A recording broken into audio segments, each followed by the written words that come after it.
오늘의 말씀은 출애굽기서 7장 1절에서 7절까지의 말씀 다 함께 합독하십니다. 여호와께서 모세에게 이르시되 볼지어다 내가 너를 바로에게 신같이 되게 하였은즉 내 형 아론은 내 대언자가 되리니 내가 내게 명령한 말을 너는 내 형 아론에게 말하고 그는 바로에게 말하여 그에게 이스라엘 자손을 그 땅에서 내보내게 할지니라. 내가 바로의 마음을 완악하게 하고 내 표징과 내 이적을 애굽 땅에서 많이 행할 것이나 바로가 너희의 말을 듣지 아니할 터인즉 내가 내 손을 애굽에 뻗쳐 여러 큰 심판을 내리고 내 군대 내 백성 이스라엘 자손을 그 땅에서 인도하여 낼지라. 내가 내 손을 애굽 위에 펴서 이스라엘 자손을 그 땅에서 인도하여 낼 때에야 애굽 사람이 나를 여호와인 줄을 알리라 하시매 모세와 아론이 여호와께서 자기들에게 명령하신 대로 행하였더라. 그들이 바로에게 말할 때에 모세는 80세였고 아론은 83세였더라. 아멘. 네, 우리가 자녀들을 기를 때 어쩔 수 없이 매를 댈 때가 있어요. 그죠? 어떤 때 매를 대나요? 말로 해서 안 되니까 그때는 매를 대기 시작하는 거예요. 그죠? 근데 그 매 속에는 어떤 것이 담겨져 있어요? 그죠? 매 속에는 이 우리 자녀들이 잘 되기를 바라는 부모님의 마음과 사랑하심과 잘못된 것으로부터 돌아서게 하려는 그 뜻이 담겨져 있는 거예요. 이렇게 부모님들도 말로써 우리 자녀들이 안 들을 때 매로 말을 하게 됩니다. 네, 우리는 성경을 통해서 이런 하나님의 모습을 우리는 많이 볼 수가 있는데요. 2절에 보니까 하나님께서 바로에게 이스라엘 자손을 그 땅에서 내보내라 이렇게 말씀을 하십니다. 그런데 바로는 어떻게 말합니까? 여호와가 누구게 그의 말을 내가 듣고 너희를 보내겠느냐? 나는 여호와를 알지 못하니 너희들을 보내지 아니하겠다 이렇게 말을 하면서 듣지 않습니다. 사실 애굽왕 그 바로는요, 그 바로의 입장에서 보면 하나님의 말씀을 잘 들을 수가 없습니다. 왜? 눈에 보이지 않는 하나님이고 또 뭐예요? 그 애굽이라는 나라는 당시에 최대 강국이었던 애굽 왕이었어요. 그러니 바로는 당연히 이 하나님을 믿지도 않거니와 하나님의 말을 들을 필요가 없었던 거예요. 그리고 뭐예요? 여러 나라를 물리쳤던 신과 같은 그런 존재였어요. 바로는. 그러니 이 약속 민족이었던 이스라엘의 그 하나님인데 그렇잖아요. 하나님의 말씀을 들을 이유가 바로에게는 없었던 거예요. 이렇게 하나님을 믿지 못하는 바로에게 하나님께서 이적을 보여주십니다. 9절과 10절에 보니까 모세와 아론이 하나님께서 명령하신 대로 바로와 시내들 앞에서 지팡이를 던지니 뱀이 되는 그런 이적을 행하게 됩니다. 그런데 11절에 보니까 바로의 마술사도 요술사도 지팡이를 던지니까 뱀이 되게 되었어요. 뱀이 되어버렸어요. 그래서 이것은 하나님만이 하는 것이 아니라 사단도 이러한 이적을 행할 수가 있음을 이렇게 보여주고 있는 거죠. 그러니 이러한 모습을 본 바로는 정말 마음이 완악하잖아요. 더 이러한 이적들도 통하여도 믿지 않는 거죠. 어떠한 이적으로도 하나님을 믿지 못하는 바로에게 하나님께서는 이제 유일한 방법을 선택을 하십니다. 그것이 뭐예요? 10가지 재앙이잖아요. 바로가 도저히 감당할 수 없는 그 재앙들을 통해서 하나님의 말씀을 이제 듣게 하시는 겁니다. 4절 말씀. 바로가 너희의 말을 듣지 아니할 터인즉 내가 내 손을 애굽에 뻗쳐 여러 큰 심판을 내리고 내 군대 내 백성 이스라엘 자손을 그 땅에서 인도하여 낼지라. 네, 바로가 뭐예요? 너희의 말, 즉 하나님 말씀을 듣지 않겠다. 듣지 않을 텐데 내가 손을 애굽에 뻗쳐서 여러 큰 심판을 내리겠다 이렇게 말씀을 하시는 거예요. 옛 성경에는 재앙이라고 돼 있거든요. 그래서 하나님은 그 재앙을 통해서 하나님의 말씀을 듣게 하실 거라고 이렇게 말씀을 하시는 거예요. 그래서 이제 7장 14절부터 12장까지는 하나님께서 그 애굽에게 바로에게 재앙을 내리시는 장면이 나옵니다. 네, 첫째가 뭐예요? 나일강과 애굽의 모든 물이 변해서 피가 되게 하는 그런 재앙이었습니다. 한번 상상해 보세요. 그 강물이 온통 피가 됐어요. 그리고 뭐예요? 그 속에 살던 그 모든 고기는 다 죽었어요. 그리고 냄새도 고약하다고 했거든요. 그래서 이제 집에 있는 모든 물이 다 피가 되어버리니 사람들이 마실 수도 없었던 거죠. 우리 같으면, 그죠? 여러분과 저 같으면 이런 재앙이 막 넘치면 즉시로 하나님 말씀을 들었을 것 같습니다. 그쵸? 근데 아무리 이런 재앙을 내려도 바로의 마음이 완악하여서 하나님의 말씀을 듣지 않습니다. 이런 일이 일주일 동안 애굽에 이렇게 벌어졌다라고 합니다. 그래서 이제 두 번째 재앙이 이제 나옵니다. 개구리 재앙이죠. 나일강에서 개구리가 무수히 올라옵니다. 궁 안에도, 침실에도, 신하들의 집 속에도, 모든 그런 떡반죽 그릇에도 개구리가 다 들어오게 되는 거예요. 그래서 바로가 모세와 아론을 불러서 이렇게 말을 합니다. 이제 개구리를 떠나게 해줘라. 그러면 너희의 백성을 보내줄 것이다. 그러면 너희들은 여호와께 제사를 드리게 될 것이다. 이렇게 바로가 말을 하는 거예요. 그래서 모세가 하나님께 간구를 합니다. 간구를 하니까 모든 개구리가 나와서 다 죽어요. 그랬더니 그때 바로의 모습이 또 어떠합니까? 8장 15절에 그러나 바로가 숨을 쉴 수 있게 됨을 보았을 때 그의 마음을 완강하게 하여 그들의 말을 듣지 아니하였으니 여호와께서 말씀하신 것과 같더라. 네, 이렇게 사람들은요 재앙을 받아도 조금 여유가 생기게 되면은 하나님의 말씀을 듣지 않습니다. 네, 마치 우리의 모습과도 같습니다. 처음에는 우리가 급박한 상황에 하나님 도와주십시오. 이거 하나만 도와주시면 제가 잘하겠습니다. 이렇게 말을 하는데요. 즉시로 그게 해결이 되어지고 평안해지면 네, 금세 잊어버리고 다시 원점으로 돌아가는 우리의 모습도 보입니다. 네, 세 번째는 뭐예요? 땅의 티끌이 이가 되는 재앙이 나타나고 있습니다. 앞에 이 두 재앙은요, 애굽의 요술사들도 그 사탄의 역사로 흉내를 냅니다. 그런데 세 번째 재앙부터는 애굽의 요술사도 흉내를 내지 못합니다. 그래서 애굽의 요술사들이 이렇게 말하는 거예요. 애굽의 요술사가 바로에게 말하되 이는 하나님의 권능입니다. 이렇게 말하고 있어요. 그런데도 바로는 마음이 완악하여서 하나님 말씀 듣지 않습니다. 그래서 네 번째 파리 재앙이 옵니다. 파리 재앙부터 애굽 사람들이 있는 곳과 이스라엘 사람들이 있는 곳을 구분해서 재앙을 내리십니다. 하나님께서는 같은 애굽 땅에 있음에도 불구하고 이스라엘 백성들이 사는 그 고센 땅에는 파리가 없습니다. 그래서 이러한 파리 재앙을 보고도 바로의 마음이 어때요? 완강합니다. 그래서 하나님의 말씀을 듣지 않습니다. 그래서 다섯 번째 가축의 재앙이 옵니다. 애굽의 모든 가축을 죽게 하셨지만 이스라엘 가축은 하나도 죽지 않았습니다. 그런데도 이러한 재앙을 보고도 하나님의 말씀을 듣지 않습니다. 그러면서 여섯 번째 애굽 온 땅에 사람과 짐승에게 악성 종기가 생기게 합니다. 그런데도 하나님의 말씀을 듣지 않습니다. 그리고 일곱 번째 우박의 재앙이 내리죠. 애굽의 모든 밭의 채소와 나무를 치십니다. 아무리 우박이 내려도 9장 32절에 보니까 그러나 밀과 쌀보리는 자라지 아니한 고로 상하지 아니하였더라 이렇게 말을 하고 있어요. 아직 상하지도 않은 남아있는 것이 있기 때문에 바로의 마음이 완악하여서 하나님 말씀을 듣지 않습니다. 또 여덟 번째 메뚜기 재앙이 옵니다. 메뚜기를 통해서 우박에 상하지 않고 남아있는 채소 그 뿌리까지 다 갈아먹게 하십니다. 그런데도 바로는 하나님의 말씀을 듣지 않습니다. 그리고 아홉 번째 흑암의 재앙이 있습니다. 애굽 온 땅에 캄캄한 흑암이 3일 동안 있게 하십니다. 그런데도 하나님의 말씀을 바로는 듣지 않습니다. 그래서 마지막 장자를 죽이는 재앙이 오는 거죠. 이렇게 완악하였던 바로도 애굽의 모든 장자를 다 죽게 하시는 이 재앙을 내니까 하나님의 말씀을 이게 듣게 되는 거죠. 네덜란드의 라이덴 박물관에 이 애굽 사람들이 겪었던 출애굽 당시의 재앙들에 대한 목격담을 기록된 기록이 있는데요.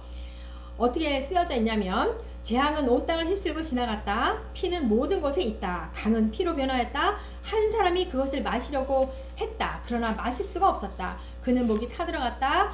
그러나 왕궁에 있는 사람은 지금도 인정하려 하지 않는다. 곡식들은 모든 곳에 죽어버렸다. 옷도 없고 향료도 없고 기름도 없다. 모두가 말한다. 이제는 아무것도 없다. 곡식 창고는 텅 비어 있다. 올 것이 왔다. 왕은 가난한 사람들에게 의해서 쫓겨난다. 라고 이렇게 기록되어 있습니다.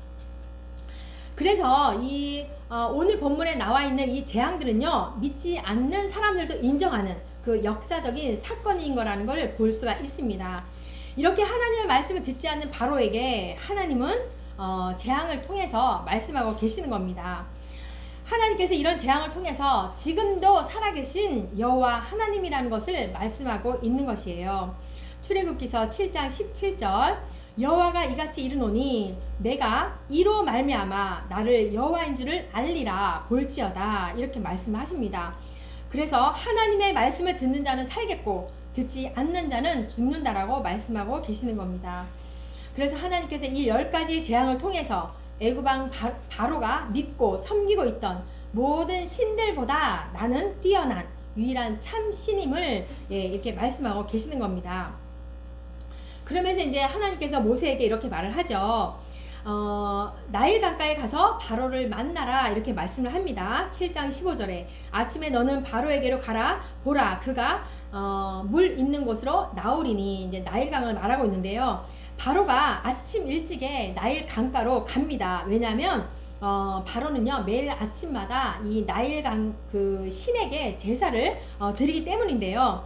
이렇게 하나님께서 나일강의 그 물을 피가 되게 하신 것은 바로가 믿었던 그 나일강의 신을 치셨다라는 것을 보여주는 겁니다. 이 10가지 재앙을 통해서 그들이 섬기고 있던 10가지 우상 신에 대해서 치시면서 하나님께서 말씀하고 있는 거예요.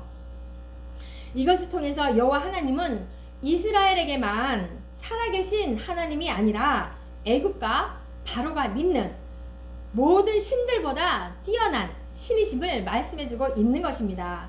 출애굽기서 18장 11절 바로가 이렇게 고백을 합니다. 이제 내가 알았도다. 여호와는 모든 신보다 크심으로 이스라엘에게 교만하게 행하는 그들을 이기셨도다. 이렇게 말씀하고 있습니다. 애굽왕은 당시의 최고의 왕이었어요. 그리고 애굽왕이 경배했던 모든 신들을 하나님께서 치신 것은 하나님께서는 애굽 왕보다 더 뛰어나신 만왕의 왕이시다는 것을 말씀하고 있는 것입니다. 이와 같이 하나님의 말씀을 믿지 않는 바로에게 여러 가지 재앙들로 인해서 말씀을 하시는 거죠. 그 재앙들을 통해서 하나님은 살아계시고 모든 신들 위에 뛰어나시고 만왕의 왕이시라는 하나님이라는 사실을 말씀하고 있는 거예요. 그리고 과연 너희들은 누구를 믿겠느냐, 누구를 믿어야 살 수 있느냐에 대해서도 말씀하고 있는 거예요. 세상의 우상이냐 하나님이냐 라는 것을 선택하라는 그런 말씀인 거예요. 네, 오늘날에도 마찬가지입니다. 이 시대에서 하나님께서 재앙을 통해서 어떤 말씀을 하고 계십니까? 첫 번째로는 자연적인 재앙을 통해서 이 세상이 끝이 날 것이라고 말씀하고 계십니다. 요한계시록 8장을 보면 하나님께서는 지금도 지구상에 일어나는 자연적인 재앙을 통해서 말씀하고 있습니다. 그런데 뭐라고 합니까? 지금 이 시대는 지구온난화를 통해서 자연적인 현상이라고 말하지만 요한계시록에는 그렇게 말하고 있지 않습니다. 지금 바다나 강가나 하늘에서 이 땅에서 일어나는 각종 재앙들은 장차 이 세상의 모든 자연 만물들이 하나님의 진노하심에 의해서 완전히 멸망할 것이라고 말씀하고 있는 것입니다. 그래서 이것을 통해서 하나님께서는 이 세상이 언젠가는 완전히 멸망한다는 것을 지금도 말씀하고 있는 겁니다. 두 번째로는 뭐예요? 인간성의 재앙을 통해서 지금이 말세라고 말씀하고 계십니다. 요한계시록 9장에서는 이것보다 더 무서운 재앙들이 있다라고 말을 하는데요. 그것은 이 온 세상이 사탄의 기운으로 말미암아서 인간성들이 황폐하여 되는 것을 말하고 있습니다. 그래서 마지막 때의 사람들의 가슴은요 어떻대요? 철가슴과 같이 무정하게 될 것이고 또 마지막 때의 그 사람들은 입은 마치 철 이빨과 같아서 시기하고 질투하고 모함하고 물어뜯게 될 것이라고 말하고 있습니다. 또 마지막 사람들의 뒤에는 사람을 죽이는 전갈과 같이 꼬리가 있다라고 말씀을 합니다. 그리고 서로 날아다니면서 물고 뜯고 싸우는 모습이 될 것이라고 말씀을 하고 있습니다. 요한계시록에서는 마지막 때가 되면 이런 인간성의 황폐로 말미암아서 사람들이 죽고 싶어도 죽지 못하는 시대가 될 것이라고 말씀하고 계십니다. 디모데후서 3장 1절에서 5절에도 이렇게 말씀을 하고 있습니다. 너는 이것을 알라 말세에 고통하는 때가 이르러 사람들이 자기를 사랑하며 돈을 사랑하며 자랑하며 교만하며 비방하며 부모를 거역하며 감사하지 아니하며 거룩하지 아니하며 무정하며 원통함을 풀지 아니하며 모함하며 절제하지 못하며 사나우며 선한 것을 좋아하지 아니하며 배신하며 조급하며 자만하며 쾌락을 사랑하기를 하나님 사랑하는 것보다 더하며 경건의 모양은 있으나 경건의 능력은 부인하니 이 같은 자들에게서 내가 돌아서라, 이렇게 말씀하고 있습니다. 무엇이 이 시대의 가장 큰 재앙입니까? 우리에게 자연적인 재앙보다도 더 무서운 것은 인간성들이 황폐하여서 파괴적이 되고 있는 것입니다. 옛날보다 사람들이 사실은 공부를 더 많이 합니다. 그쵸? 많이 합니다. 그리고 경제적으로도 옛날보다 훨씬 더 우리는 안정적이 되었습니다. 그런데도 사람들의 그 인간성은요, 점점 마귀를 따라가고 있습니다. 이것이 이 시대의 가장 큰 재앙이라고 말하고 있는 것입니다. 하나님께서 이런 재앙을 통해서 우리에게 무엇을 말씀하고 계십니까? 이 세상은 자연의 그런 파괴 때문만이 아니라 사람 때문에 완전히 멸망할 것이라고 말씀을 해주고 있습니다. 이것이 말세의 징조라고 말씀하고 있는 것입니다. 그래서 이 세상에 하나님이 아니면, 하나님의 복음이 아니면, 예수님이 아니면 이제 더 이상 이 세상에 희망이 없다라고 말씀하고 있는 것입니다. 왜 사람들의 마음이 이렇게 황폐하게 되었을까요? 그들 마음 가운데 하나님을 모셔드리기를 싫어하는 거기 때문입니다. 경건의 모양만 있고 경건의 참된 모습이 없기 때문입니다. 그래서 하나님께서는 이런 말세에 고통하는 모습을 보면서 이런 사람들에게서 돌아서라고 말씀하고 있는 겁니다. 하나님의 말씀을 듣지 않는 세상 사람들에게 자연적인 재앙과 사람의 재앙을 통해서 하나님께 돌아오라고 말씀하고 있는 거예요. 하나님께로 돌아오는 길만이 세상 사람들이 살 길이라고 말씀하고 있는 거예요. 또 예수님의 복음만이 살 길이라고 말씀하고 있는 겁니다. 네, 세 번째로는 무엇입니까? 하나님의 백성들에게도 재앙을 통해서 말씀하고 계십니다. 하나님께서는 믿지 않는 자들에게 자연적인 재앙을 통해서 이 세상이 영원하지 않다, 이렇게 말씀하시고, 또 인간성의 파괴를 통해서 지금이 말세라고 말씀하고 계시는데, 그런데 하나님을 믿는 백성들에게는 재앙을 통해서 말씀하실 때가 있다는 거예요. 그것은 하나님의 백성들조차도 마음이 교만해서 하나님의 말씀을 듣지 않을 때가 있다는 거예요. 아무리 하나님께서 말씀하셔도 그 말씀이 그들의 귀에 들리지 않는다는 거예요. 예배 시간에 있어도 전혀 하나님 말씀이 들리지 않는다는 거죠. 그리고 마음과 정신이 온통 세상에 가 있습니다. 돈이 우상이 되어 있고 세상의 성공에 하나님보다 더 큰 우상이 되어 있습니다. 세상적인 명예가 우상이 되어 있고, 이런 사람들에게는 전혀 하나님 말씀이 들리지 않는다는 거예요. 그래도 하나님은 어떠합니까? 오래 참으시는 사랑의 하나님이시기 때문에 계속해서 우리에게 말씀을 하십니다. 작은 경고들로 우리에게 말씀을 해주십니다. 그런데 이렇게 함에도 불구하고 하나님의 백성들이 하나님의 말씀을 듣지 않을 때에 하나님께서 사용하시는 최후의 수단이 있었어요. 네, 사랑하는 자에게 징계의 채찍을 댈 수밖에 없는 것입니다. 신명기 28장 58절에서 60절입니다. 내가 만일 이 책에 기록한 이 율법의 모든 말씀을 지켜 행하지 아니하고 내 하나님 여호와라 하는 영화롭고 두려운 이름을 경외하지 아니하면 여호와께서 내가 두려워하던 애굽의 모든 질병을 내게로 가져다가 내 몸에 들어붙게 하실 것이며, 네, 사실은 이 하나님 말씀은요, 징계라기보다는 사실은 불순종에 대한 하나님의 자상한 배려입니다. 지키지 않으면 이러한 재앙들이 너에게 임할 것이야, 이렇게 구체적인 설명을 하고 계시는 것이죠. 우리에게 임한 모든 재앙은요, 사실은 우리의 그런 성숙을 위한 징계의 채찍이라고 볼 수가 있습니다. 그래서 우리는 다른 사람들을 보면서 저 사람인 징계의 채찍을 맞고 있어, 이렇게 판단을 해서는 안 되는 거예요. 예수님께서도 실로암 망대가 무너져서 죽은 18사람이 너희보다 죄가 더 많아 죽은 것이 아니라고 말씀한 것이 있거든요. 그러면서 예수님이 이렇게 말씀하시잖아요.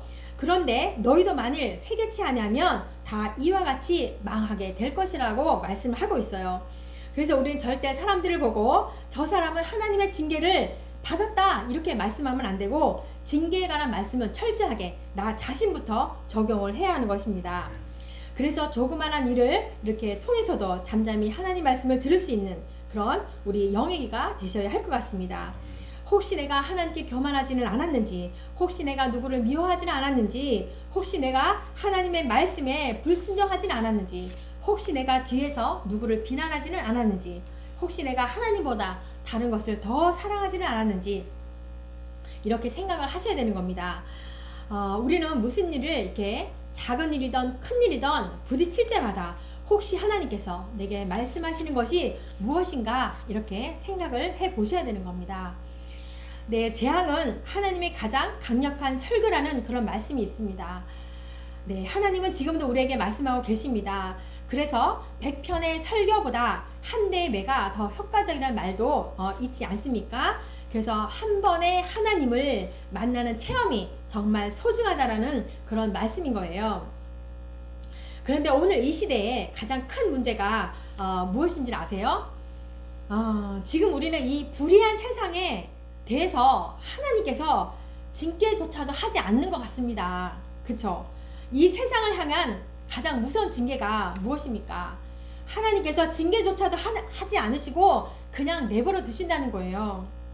또 하나님께서 아무리 하나님의 그 재앙을 보여주어도 그것이 하나님의 경고임에도 깨닫지 못하는 그런 시대에 살고 있다는 거예요. 그래서 우리의 가장 큰 문제가 뭐예요? 그 재앙을 통해서도 깨닫지 못한다는 거죠. 구약 성경을 보게 되면 이스라엘 백성들은요, 아무리 하나님의 징계의 채찍을 맞아도 깨닫지 못했어요. 그죠? 계속 반복적인 죄를 짓지 않습니까?